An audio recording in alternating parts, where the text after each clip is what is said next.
Buenos días, tardes y noches con todas las personas que estén viendo aquí el video. Mi nombre es Antonio Nesate y soy perteneciente al quinto semestre de la Universidad Nacional de Chimborazo. El día de hoy vengo con el objetivo de exponer todo el bloque y conjunto de la unidad 1 con relación a lo que viene siendo la materia de contratos y obligaciones, comenzando por lo que viene siendo las fuentes de las obligaciones, lo cual nos quiere decir que las obligaciones son vínculos jurídicos que obligan a una persona a cumplir prestación a favor de otra. Según el Código Civil ecuatoriano, que es la norma vigente en el Ecuador, las obligaciones nacen de 4 fuentes principales. Como tal, tenemos los contratos o convenios, que cuando dos o más personas pueden acordar voluntariamente crear derechos y obligaciones.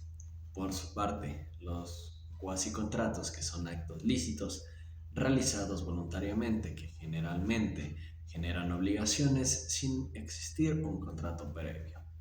Además, los delitos y cuasidelitos, los cuales nos habla de que una persona causa daño a otra y debe repararlo.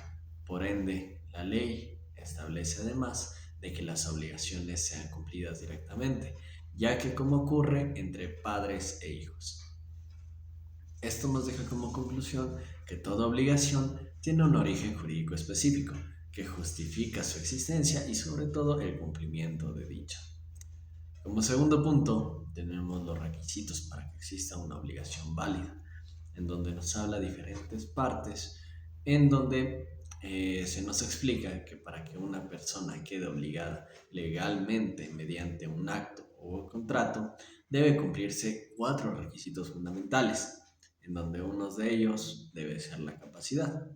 En la capacidad nos habla de que es la aptitud legal de adquirir derechos y contraer obligaciones por sí, ya que esta por sí mismo, la regla general es que todas las personas son capaces, salvo aquellas que la ley declara incapaces.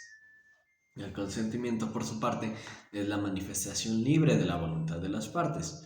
¿Qué quiere decir esto? Que debe estar libre de cualquier error, fuerza o engaños, cualquier tipo de estos contratos. Además, el objeto lícito nos habla de que es aquel el cual recae sobre la obligación, ya que debe ser posible, determinado y permitido por la ley, mas no que vaya en contra de esta misma. Su causa lícita, además, nos habla de que es el motivo que impulsa a las partes a celebrar el acto o contrato. No puede ser contrario a la ley, la moral o incluso el orden público, algo que es bastante importante en este aspecto. Si falta cualquiera de estos elementos, el acto o contrato puede ser declarado nulo. Esto, por su parte, nos abre paso al tercer tema, en donde nos habla de los vicios de consentimiento. Por su parte, los vicios de consentimiento pueden verse afectados por 3 vicios, el cual es error, fuerza y dolo. En el caso de error, ocurre cuando una persona tiene una idea equivocada sobre el contrato o sobre el objeto contratado. En la fuerza se produce cuando alguien es obligado mediante amenazas o presiones graves a aceptar un contrato. El dolo, por su parte, siendo este el último, consiste en engaños o maniobras fraudulentas, que en este caso serán realizadas para inducir a una persona a contratar determinada obligación. Estos vicios no únicamente afectan a la libertad de decisión, sino que pueden provocar la nulidad del acto jurídico que se ha celebrado en cuestión. Por su parte, en el cuarto punto tenemos objeto y causas de las obligaciones. Por su parte, el objeto es aquello que se debe dar, hacer o no hacer. Para que éste sea válido, debe cumplir algunos requisitos, entre los cuales tenemos existir o esperar a que exista, ser comerciable y sobre todo ser posible física y jurídicamente. La causa es la razón por la cual se impulsa a las partes a celebrar un determinado contrato para de esta manera llegar a un determinado acuerdo. Cuando este mismo objeto o a su vez la causa son contrarios a la ley, la moral o el orden público se consideran ilícitos. y el acto pierde validez jurídica. Por su parte, tenemos además las obligaciones civiles y naturales como quinto punto, en donde nos habla de las obligaciones civiles, en donde estipula que son aquellas que pueden exigirse jurídicamente. El acreedor tiene derecho a demandar su cumplimiento. Por su parte, las obligaciones naturales, son aquellas que no pueden exigirse ante un juez, pero sí la persona las puede cumplir voluntariamente. No puede pedir la devolución de lo entregado. En su parte, estas obligaciones demuestran que no todo tiene la obligación y tiene la misma fuerza jurídica. Como sexto punto tenemos obligaciones condicionales y modales. Las obligaciones condicionales dependen de que ocurra o no un acontecimiento futuro e incierto. Y por su parte existe la condición suspensiva. El derecho nace únicamente cuando se cumple la condición.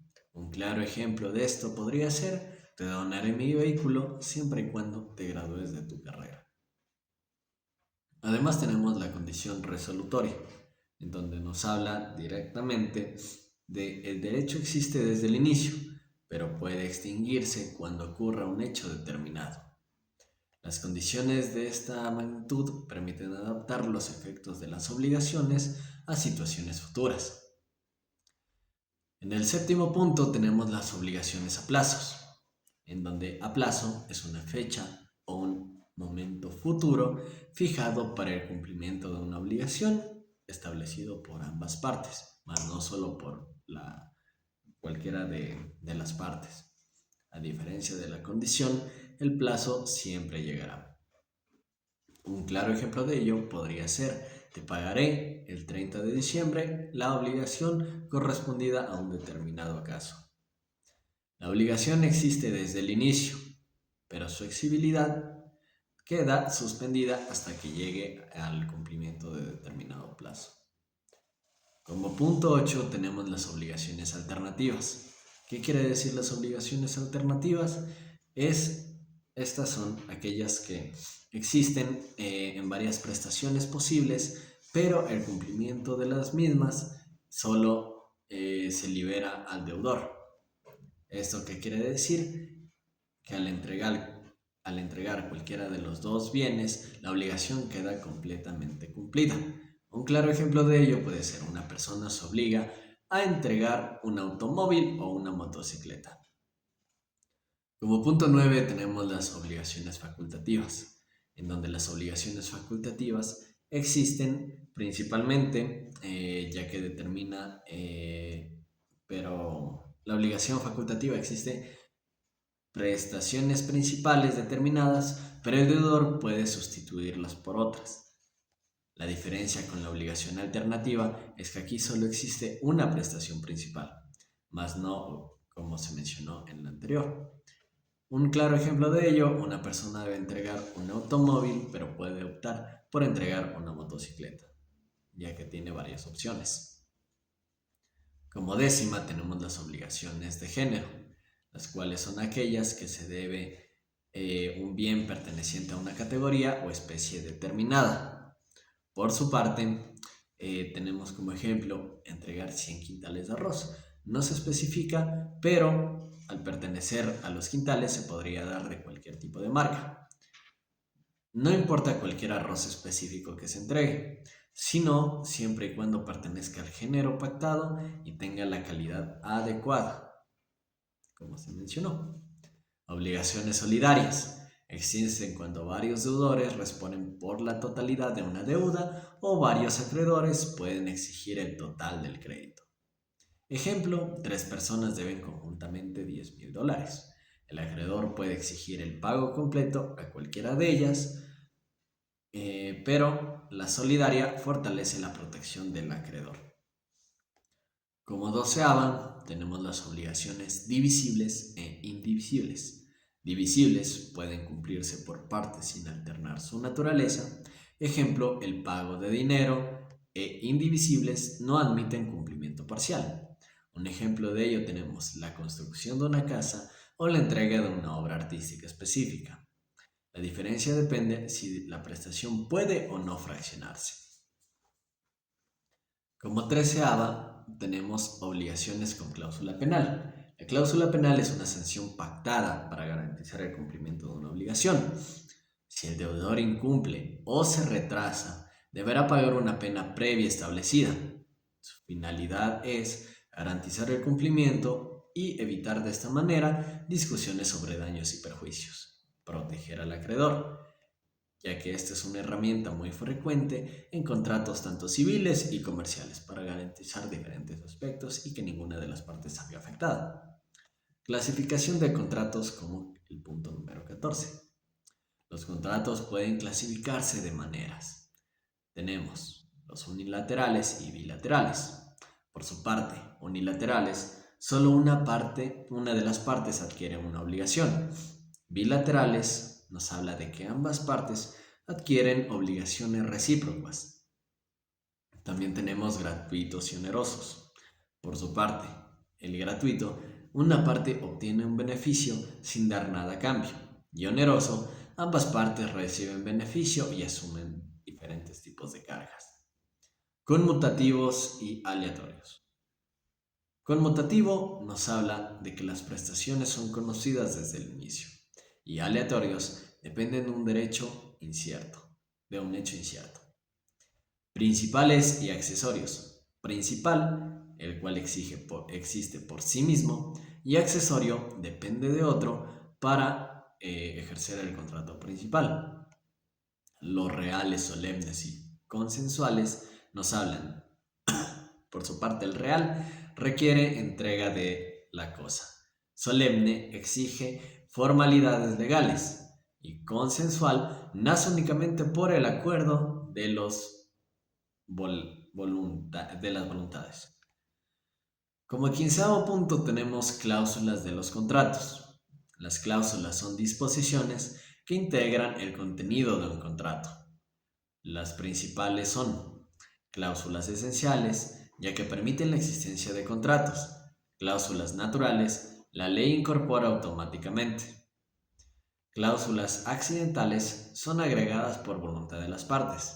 La cláusula penal, como se mencionó anteriormente, establece sanciones en caso de incumplimiento, además de que en los contratos suelen regularse aspectos importantes, tales como identificación de las partes, que viene introduciendo el objeto del contrato, el precio, la forma de pago, el lugar de pago, el plazo de cumplimiento y en sí esto nos demuestra que esta unidad que hemos estudiado, que son las obligaciones, constituyen en las relaciones jurídicas que generan derechos y deberes entre las personas.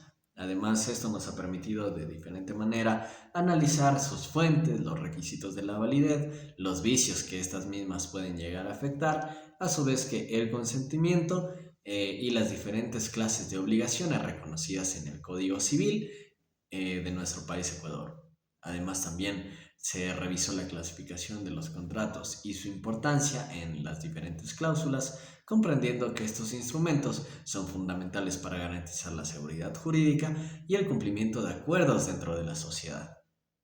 Para continuar con el video tenemos que entender que en las exposiciones que dieron los compañeros tocaron temas bastante importantes, entre los cuales tenemos uno de los más a resaltar, lo que vienen siendo las obligaciones facultativas, en donde nos explica y nos estipula que las obligaciones facultativas son aquellas en las que existe una prestación principal que el deudor está obligado a cumplir.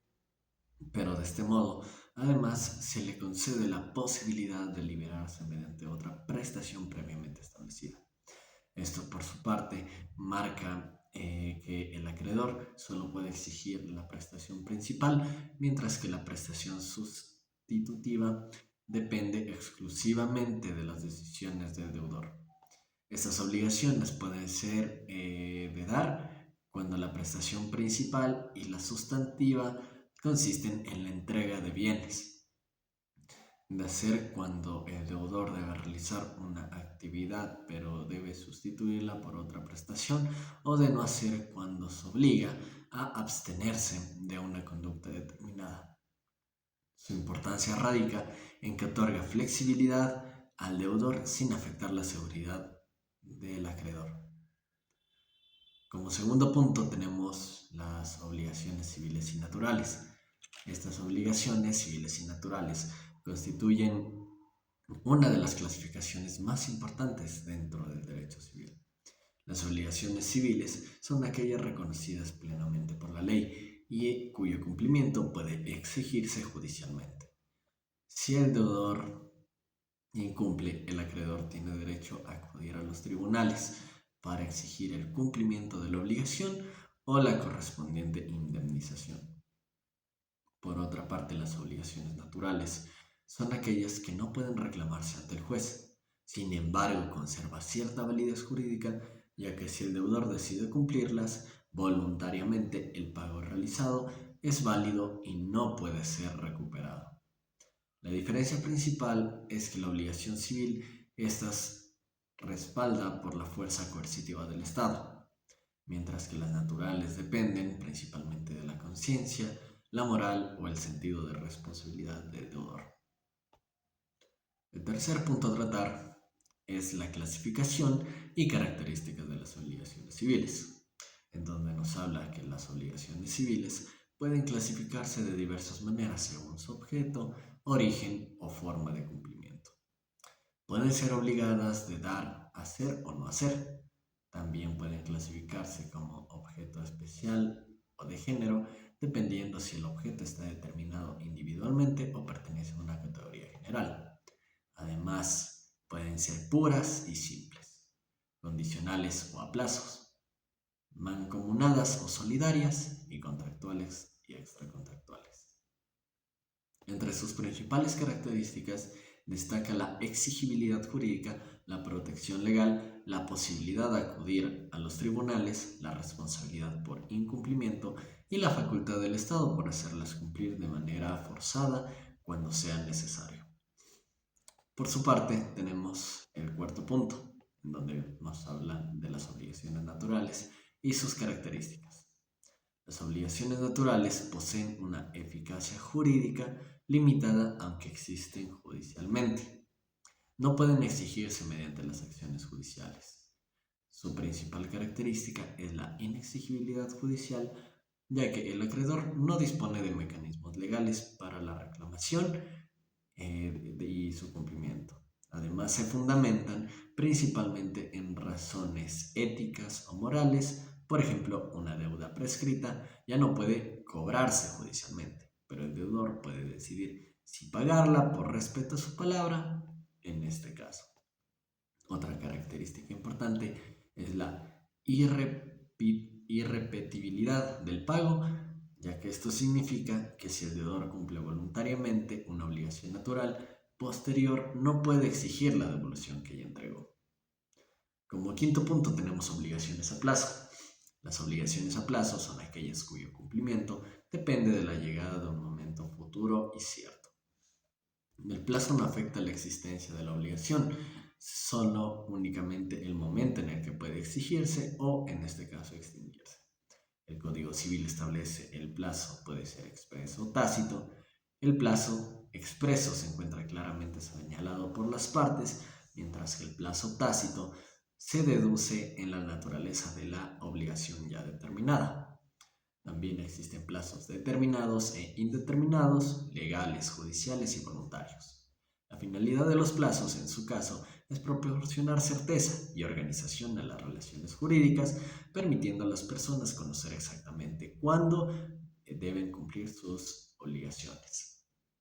Como sexto, tenemos plazo fatal, no fatal, suspensivo y resolutorio. El plazo fatal es aquel cuyo vencimiento provoca automáticamente la pérdida de un derecho. Una vez concluido el tiempo fijado, ya no puede ejercerse el derecho correspondiente. En cambio, el plazo no fatal permite que la obligación continúe, existiendo incluso después del vencimiento el término, aunque el deudor incurra en mora, todavía puede cumplirse la obligación. Por otro lado, el plazo suspensivo retrasa la exigibilidad de la obligación. La obligación existe desde el principio, pero no puede reclamarse hasta que llegue la fecha prevista. Finalmente, el plazo resolutorio pone a una resolución jurídica cuando se cumple el tiempo establecido. La obligación puede, en este caso, producir efectos desde el inicio, pero se extingue automáticamente al llegar al plazo acordado. Como séptima tenemos las obligaciones divisibles e indivisibles. Las obligaciones divisibles son aquellas cuya prestación puede fraccionarse sin alterar su valor, utilidad o incluso naturaleza. Un ejemplo común es el pago de una suma de dinero que puede realizarse en partes. Las obligaciones indivisibles son aquellas que requieren el cumplimiento íntegro porque su objetivo no admite la división sin perder utilidad o significado. La indivisibilidad puede ser absoluta cuando proviene de la naturaleza del objeto o relativa cuando depende de la finalidad perseguida por las partes. También puede existir indivisibilidad activa cuando intervienen varios acreedores o indivisible pasiva cuando intervienen varios deudores. Esta clasificación es importante porque determina la forma en la que puede exigirse el cumplimiento de las obligaciones. Como octava tenemos las obligaciones con cláusula penal. La cláusula penal es la garantía accesoria que busca asegurar el cumplimiento de la obligación principal. Esto quiere decir que consiste en que una persona acepta previamente una sanción en caso de incumplimiento o retraso en el cumplimiento de una obligación. Su principal ventaja es que permite establecer con anticipación las consecuencias económicas del incumplimiento, evitando discusiones posteriores sobre la cuantificación de los daños. Además, la iniciativa al deudor a cumplir oportunamente y brindar mayor seguridad jurídica a las partes contratantes. Como novena tenemos las obligaciones solidarias, en donde las obligaciones solidarias se caracterizan porque varios sujetos participan en una misma obligación, respondiendo por la totalidad de ella. En la solidaria pasiva existen varios deudores frente a un solo acreedor. En este caso, el acreedor puede exigir el pago total a cualquiera de ellos. En la solidaria activa existen varios acreedores frente a un solo deudor. Cada acreedor puede reclamar el pago completo de la deuda. También existe la solidaria mixta, donde intervienen varios acreedores y varios deudores al mismo tiempo. La finalidad de la solidaridad es fortalecer la garantía de cumplimiento y sobre todo facilitar la satisfacción al crédito. Como décima tenemos las obligaciones condicionales, en donde se nos establece que son aquellas cuyos efectos dependen de la realización de hechos futuros e inciertos. ¿Qué quiere decir esto? Que la condición puede ser positiva cuando exige que ocurra un hecho determinado o negativa cuando existe un hecho que no ocurra. Asimismo puede ser potestativa cuando depende de la voluntad de una de las partes, casual cuando depende de factores externos o mixta cuando interviene tanto la voluntad de la persona como las circunstancias ajenas a ella. La condición permite adaptar las obligaciones a situaciones cuya realización aún es incierta. Como onceava tenemos las condiciones suspensivas y condición resolutoria. La condición suspensiva impide que nazca un derecho mientras que se produzca el acontecimiento previsto. Existe únicamente una expectativa jurídica hasta que la condición se cumpla. En cambio, la condición resolutoria permite que el derecho exista desde el inicio, pero establece que se extinguirá si ocurre el acontecimiento señalado.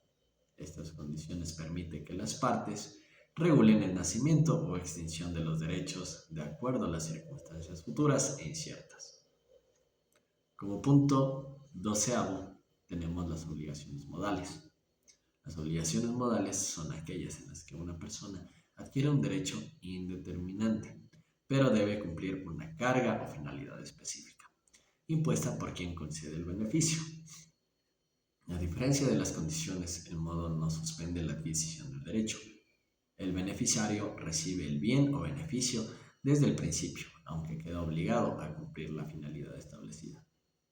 Este tipo de obligaciones es frecuente en donaciones de legados y asignaciones testamentarias. Su finalidad es garantizar que el beneficio otorgado sea de utilidad y conforme a la voluntad de quien lo concede. ¿Esto qué quiere decir? Que el estudio de los diferentes tipos de obligaciones que hemos visto a lo largo de este parcial permite comprender cómo se crean, desarrollan y extinguen las resoluciones jurídicas. De este modo, entre las personas, a través de las obligaciones tanto como facultativas, civiles, naturales, a plazo, divisibles, indivisibles, solidarias, condicionales, modales. El derecho civil regula los derechos y deberes de cada uno de los individuos que intervienen en dichas partes, garantizando así de esta manera la seguridad jurídica, el equilibrio entre las partes que debe existir y sobre todo el acuerdo a los que estos llegan. No obstante, también los mecanismos eficaces para asegurar el cumplimiento de compromisos adquiridos, además de que esta materia constituye uno de los pilares fundamentales del derecho privado y de la teoría general de las obligaciones. Por mi parte, esto ha sido todo.